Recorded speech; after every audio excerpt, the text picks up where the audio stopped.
नमस्ते सभी को, आप सभी का स्वागत है आपके अपने YouTube channel dynamic regionals academy पर।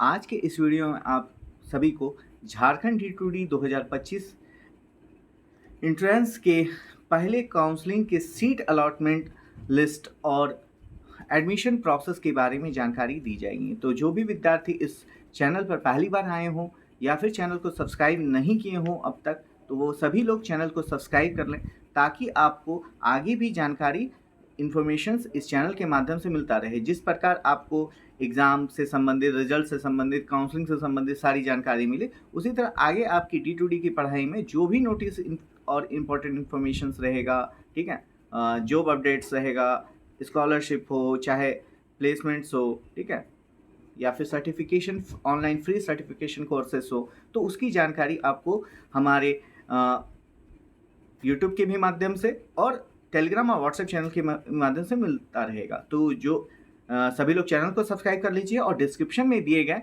व्हाट्सएप और टेलीग्राम चैनल को ज्वाइन कर लीजिए ताकि आपको सारी इन्फॉर्मेशन मिलते रहे। तो वीडियो को शुरू करते हैं। देखिए, झारखंड D2D का सीट अलॉटमेंट लिस्ट जारी हो गया, ठीक है। तो अब आप लोग सीट अलॉटमेंट लिस्ट कहाँ से देखेंगे, ठीक है, कि किसको कौन सा कॉलेज अलॉट हुआ है, किस कॉलेज में कौन सा ब्रांच अलॉट हुआ है, ठीक है, तो वो कैसे देखेंगे, ठीक है। तो इसके लिए सबसे पहले आप JSSB का साइट जानते होंगे, ठीक है। JSSB का साइट आप लोग फॉर्म भरे हैं, ठीक है, रिजल्ट देखे हैं, काउंसलिंग देखे हैं, काउंसलिंग किए हैं, ठीक है। तो अब उसी में JSSB का साइट पे ही जाना है, ठीक है। तो JSSB का साइट जो सबसे पहला रहता है JSSB.jharkhand.gov.in, उस पर जाएंगे, ठीक है। सर्च कीजिएगा तो यही ऑप्शन आएगा, इसी पे क्लिक करना है। तो सबसे पहले ही वहीं पे आप क्या कीजिएगा कि होम पेज में आपको, मतलब कि सबसे लेफ्ट साइड में आपको दिख जाएगा डाउनलोड का सेक्शन, ठीक है। तो डाउनलोड में जाइएगा तो आपको वहीं पे आपको seat allotment list BTech lateral entry, जिसको D2D भी बोलते हैं, तो उसका सीट अलॉटमेंट लिस्ट देखने को मिलेगा, ठीक है। वहाँ से आप लोग देख लीजिएगा कि आपको कौन सा कॉलेज, कौन सा सीट मिला है, ठीक है, कौन सा ब्रांच मिला है, ठीक है। तो वहाँ से फिर आपको क्या करना है कि आपको अब अपना अलॉटमेंट लेटर डाउनलोड करना होगा। अलॉटमेंट लेटर डाउनलोड करने के लिए आप लोग क्या कीजिएगा, वापस से JSSB के होम पेज पे जाइएगा। वहाँ पे लिखा होगा click here for all online counselling 2025। तो फिर वहाँ पे क्लिक करने के बाद आपको बीटेक लेटर एंट्री वाले सेक्शन पे जाके अपना लॉगिन करना है, ठीक है। लॉगिन करने के बाद सबसे पहले आपको क्या किया जाएगा कि वहाँ पे आपको 1000 रुपीज़ का पे करना पड़ता है अलॉटमेंट लेटर डाउनलोड करने के लिए, जो कि आपके एडमिशन फ़ी में एडजस्ट कर दिया जाएगा। वो एडजस्ट हो जाता है किसी भी कॉलेज में, अगर आप फ़ी वो जमा करते हैं तो वो फ़ी आपका एडजस्ट कर दिया जाता है। तो फिर वहाँ से आपका एक अलॉटमेंट लेटर डाउनलोड होगा, ठीक है। अब क्या है कि अब आप अलॉटमेंट लेटर तो डाउनलोड कर लिए, अब आपको क्या करना है कि एडमिशन के लिए जाना है। तो एडमिशन के लिए जाएंगे, ठीक है, तो उसके लिए आपको कुछ डॉक्यूमेंट आपके पास होने चाहिए, ठीक है। सबसे पहला तो यही जो आप अलॉटमेंट लेटर अभी आप डाउनलोड किए, जिसके बारे में मैंने बताया, वो आपको डाउनलोड करना है, ठीक है। इसके बाद, ठीक है, आपके पास और जो आप एंट्रेंस एग्जाम दिए उसका एडमिट कार्ड, ठीक है, उसका रिजल्ट अगर कुछ होगा, रैंक कार्ड होगा तो वो, ठीक है, नहीं होगा तो कोई दिक्कत नहीं है, ठीक है। इसके बाद है जो आपने 10th की पढ़ाई की होगी, 10th की पढ़ाई किए होंगे तो उसमें आपका एडमिट कार्ड होगा, मार्कशीट होगा, पासिंग सर्टिफिकेट होगा, ठीक है। मार्गदर्शन नहीं होगा क्योंकि वो आपने डिप्लोमा टाइम में या फिर कहीं आप एडमिशन लिए होंगे तो वहाँ पे जमा कर दिए होंगे। तो आपका 10th का एडमिट कार्ड, मार्कशीट, पासिंग होना चाहिए। पासिंग अगर किसी शायद CBSE बोर्ड में अब नहीं दिया जाता है पासिंग, तो उसमें कोई ज़रूरत नहीं है। अगर आपको इशू नहीं हुआ है तो उसमें कोई ज़रूरत नहीं है, ठीक है।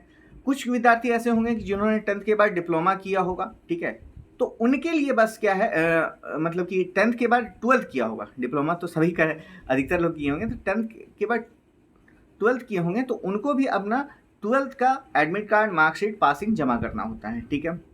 अब कुछ लोग होते हैं कि BSc वाले भी होते हैं, तो उनको BSc का भी अपना जितना भी सेमेस्टर होता है उसका एडमिट कार्ड, मार्कशीट और पासिंग देना पड़ता है, ठीक है। और उनको माइग्रेशन सर्टिफिकेट भी लगता है। तो ये BSc कैंडिडेट जो लेटर एंट्री के थ्रू आते हैं। अब कुछ वैसे विद्यार्थी होंगे जो डिप्लोमा करके जा रहे होंगे, ठीक है, डिप्लोमा जिन्होंने मान लीजिए जो डायरेक्ट 10th के बाद डिप्लोमा किया हो या फिर 10th 12th के बाद डिप्लोमा किया हो, तो वो लोग क्या करेंगे कि डिप्लोमा के जितने भी सेमेस्टर हैं आपके, चाहे वो 1st से 6 सेमेस्टर हो, क्योंकि डिप्लोमा भी 2 तरह का होता है, एक डायरेक्ट रेगुलर कोर्स डिप्लोमा होता है, एक दूसरा लेटर एंट्री होता है। तो जो रेगुलर कोर्स डिप्लोमा किए होंगे वो 1st से 6 सेमेस्टर का सारे सेमेस्टर का एडमिट कार्ड, मार्कशीट, ठीक है, और जो लास्ट का आपका पासिंग सर्टिफिकेट है ये होना चाहिए आपके पास, ठीक है। जो लेटरल एंट्री के थ्रू आए होंगे उनके पास 3rd से 6th सेमेस्टर का एडमिट कार्ड, मार्कशीट होगा और डिप्लोमा का पासिंग सर्टिफिकेट होगा। अब देखिए, जो डिप्लोमा कैंडिडेट्स होंगे या फिर जो भी, ठीक है, या फिर जो बीएससी से करके आ रहे हैं, ठीक है, तो उनका क्या होता है, एक यूनिवर्सिटी आपको एक माइग्रेशन सर्टिफिकेट इशू करती है कि ताकि आप हायर स्टडी कर पाए, तो वो माइग्रेशन सर्टिफिकेट आपके पास होना चाहिए आपके बोर्ड के थ्रू, ठीक है, ये बोर्ड के थ्रू आपके पास होना चाहिए, जो बोर्ड आपको देती है। इसके बाद कॉलेज का आपका पास होना चाहिए कॉलेज लिविंग सर्टिफिकेट या फिर ट्रांसफर सर्टिफिकेट, जो कि आपका जो लास्ट आप जिस कॉलेज में पढ़ाई किए हैं वो चीज़ आपके पास होना चाहिए, ठीक है। कैरेक्टर सर्टिफिकेट भी दिया जाता है, ठीक है। अब कुछ कुछ डॉक्यूमेंट्स आपको मतलब कि जो ज़रूरत पड़ता है एडमिशन में, जिसमें आपका है लोकल रेसिडेंट सर्टिफिकेट, ठीक है, जो कि मतलब कि आपके मतलब कि सीओ, एसडीओ, डीसी के द्वारा बना हुआ चाहिए with of Jharkhand state. Jharkhand state के कहीं से भी आपका, जहाँ से आप निवास करते हैं या फिर जहाँ से भी आपका बना हो, ठीक है, लेकिन वो झारखंड स्टेट का होना चाहिए लोकल रेसिडेंट सर्टिफिकेट।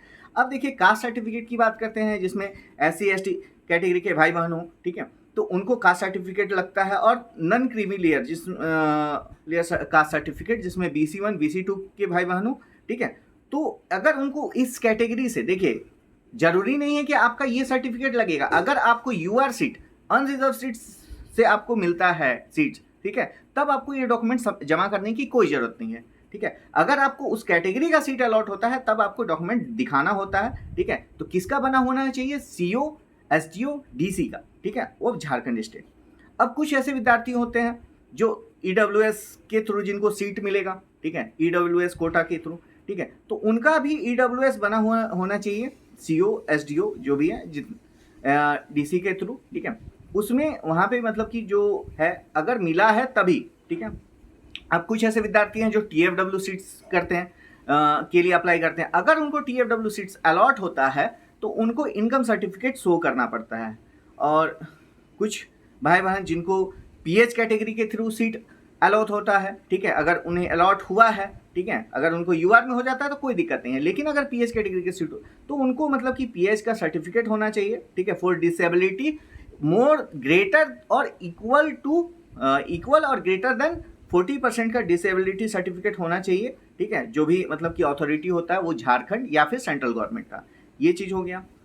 अब इसमें क्या है, और अब देखिए इसके बाद क्या है कि आपको एफिडेविट होना चाहिए, ठीक है, एफिडेविट होना चाहिए, ठीक है, फॉर नॉट वर्किंग। अगर आप मान लीजिए किसी कॉलेज में ये जो डॉक्यूमेंट है एफिडेविट फॉर नॉट वर्किंग, ये किसी किसी कॉलेज में लगता है, किसी के कॉलेज में नहीं लगता है, तो वो आपका कॉलेज आपसे मांग रहा है कि नहीं, जिस कॉलेज में आपको एडमिशन मिला है वो कॉलेज आपसे मांग रहा है कि नहीं, ये कि आप किसी भी गवर्नमेंट, प्राइवेट, पब्लिक सेक्टर किसी भी कंपनी में आप जॉब नहीं कर रहे हैं, इस चीज़ का एक एफिडेविट नोटरी से बनवाना पड़ता है, ठीक है। यदि आपका गैप हो गया है, ठीक है, डिप्लोमा के बाद अगर आपका गैप हो गया है कुछ साल, 1 साल का, 2 साल का, जितना भी, ठीक है, उस गैप का उसका भी एक एफिडेविट बनवाना पड़ता है नोटरी से ही, ठीक है, तो ये चीज़ हो गया, ठीक। अब देखिए कि एक और जो बहुत ज़रूरी चीज़ है, ठीक है, एंटी रैगिंग अंडरटेकिंग देना पड़ता है, ठीक है। ये अब क्या है, UGC गाइडलाइंस के थ्रू ऑनलाइन हो गया है, ठीक है, आपका कॉलेज ऑनलाइन ले रहा है कि ऑफलाइन ले रहा है, ये चीज़ पता कर लीजिएगा, ठीक है। ये चीज़ देखने को मिला, कुछ कुछ कॉलेज का जो मतलब कि लिस्ट आता है तो वो मैंने देखा, ठीक है, तो उसी के है कि किसी में ऑनलाइन डिमांड किया गया है, ठीक है, पहले ये ऑफलाइन लगता था, तो वही चीज़ आप अपने कॉलेज में, जिस कॉलेज में आपका एडमिशन है उसके द्वारा कोई नोटिस जारी हुआ है कि नहीं। बहुत सारे कॉलेज का जहाँ का हमें नोटिस मिला, ठीक है, तो उसको हम लोग अपने टेलीग्राम और व्हाट्सएप चैनल पे सर्कुलेट कर दिए थे, ठीक है। तो यही फ़ायदा होता है कि यदि आप हम लोग का टेलीग्राम चैनल में, व्हाट्सएप चैनल में, यूट्यूब चैनल में कनेक्टेड हैं तो आपको किसी भी नोटिस के लिए सोचना नहीं पड़ेगा, सारा अपडेट्स हम लोग शेयर करते हैं और आपको तुरंत नोटिस मिल जाता है, ठीक है। तो ये चीज़ है कि एंटी रैगिंग का हो गया। फिर एक मेडिकल सर्टिफिकेट आपका होना चाहिए, ठीक है, जो रजिस्टर्ड मेडिकल ऑफिसर होता है, जिनका अपना रजिस्ट्रेशन नंबर होता है, ठीक है, उनके द्वारा उनके मतलब कि जो फॉर्मेट दिया हुआ है, ठीक है, कुछ कुछ कॉलेज अपना फॉर्मेट दे दिए हैं, ठीक है, हम लोग जो सर्कुलेट किए नोटिस उसमें फॉर्मेट है, तो वो फॉर्मेट में आपको मतलब कि आपको जमा करना पड़ता है कि हाँ आप मेडिकली फिट हैं फॉर टेक्निकल एजुकेशन। अब देखिए ये सारी डॉक्यूमेंट्स तो हो गए, ठीक है, तो इसके बाद क्या करना है कि जितने भी डॉक्यूमेंट्स आप जमा कर रहे हैं ओरिजिनल, ठीक है, ये सारी चीज़ें ओरिजिनल आपको जमा करनी है, ठीक है। अब देखिए इनका दो दो सेट का फोटो कॉपी होना चाहिए जिसमें आप अपने से सेल्फ अटेस्टेड अपना साइन करके दिए हों, ठीक है। इसके बाद 2 सेट ऑफ आधार कार्ड, ठीक है। आधार कार्ड भी सेल्फ अटेस्टेड होना चाहिए। किसका? आपका कैंडिडेट का खुद का, फादर का, मदर का या फिर गार्जियन, ठीक है। इन सभी का मतलब कि होना चाहिए सेल्फ अटेस्टेड आधार कार्ड। उसके बाद आपका 6 से 10 colour photo passport size photograph आपको रखना चाहिए, ले जाना है, ठीक है, एडमिशन टाइम पे, ठीक है। और जितना भी आप डॉक्यूमेंट जमा कर रहे हैं, ठीक है, ये इंश्योर कीजिए कि सभी का स्कैन कॉपी अपने पास रख लें, ठीक है, ताकि अगर फ्यूचर में आपको कभी भी आपके डॉक्यूमेंट्स की ज़रूरत पड़ती है तो आपको फिर कॉलेज से मांगने का बीच में, ठीक है, खुद से बीच में परेशान होने का ज़रूरत नहीं है कि हाँ कॉलेज गए फिर कॉलेज से डॉक्यूमेंट साइन करवा के निकालें, फ़ोटो क्लिक किए। तो इससे बढ़िया है कि आप अभी अपना मतलब एडमिशन से पहले सारे डॉक्यूमेंट्स का फ़ोटो क्लिक करके अपने पास रख लीजिए, ठीक है। और जिनको भी मतलब कि डॉक्यूमेंट्स का जो है, ठीक है, सारी चीज़ें तो मैंने एक्सप्लेन कर दी, ठीक है। और रिजल्ट्स को लेकर भी मैंने अपने लास्ट वीडियो में बता दिया है, डिप्लोमा 6 सेमेस्टर को लेकर जो भी है कि आपका रिजल्ट कब आएगा, अगर रिजल्ट नहीं आता है तो कैसे आपका एडमिशन होगा, तो वह सारी चीज़ें बताई हैं। फिर भी किसी को कन्फ्यूज़न होता है तो वो मुझे व्हाट्सएप पे कनेक्ट कर सकते हैं, जो भी थंबनेल पे दिए गया नंबर है, ठीक है। और जो भी डॉक्यूमेंट्स का लिस्ट है हम लोग एक फॉर्मेट बना के, ठीक है, इसको मतलब कि पूरा फॉर्मेट बना के एक हम लोग ग्रुप में पोस्ट करने की कोशिश करेंगे जल्द से जल्द। ऐसे तो मतलब कि जो हम लोग कॉलेज का नोटिस शेयर किए हैं उसमें सारा कुछ दिया हुआ है, ठीक है, लेकिन फिर भी हम लोग अपनी तरफ से कोशिश करेंगे, प्रयास करेंगे। लेकिन बाकी है, आप उसको वहाँ से देख लीजिए तो उससे भी काम हो जाएगा, ठीक है। और किसी को भी कोई भी परेशानी आती है, दिक्कत आती है तो आप लोग व्हाट्सएप पे कनेक्ट कीजिए, आपको कॉल किया जाएगा, जितने जल्दी हो सके जल्द से जल्द आपको हेल्प किया जाएगा, रीच आउट किया जाएगा। इस वीडियो में इतना ही, जल्दी मिलेंगे एक नए वीडियो में। जय हिंद, जय भारत, भारत माता की जय, वंदे मातरम।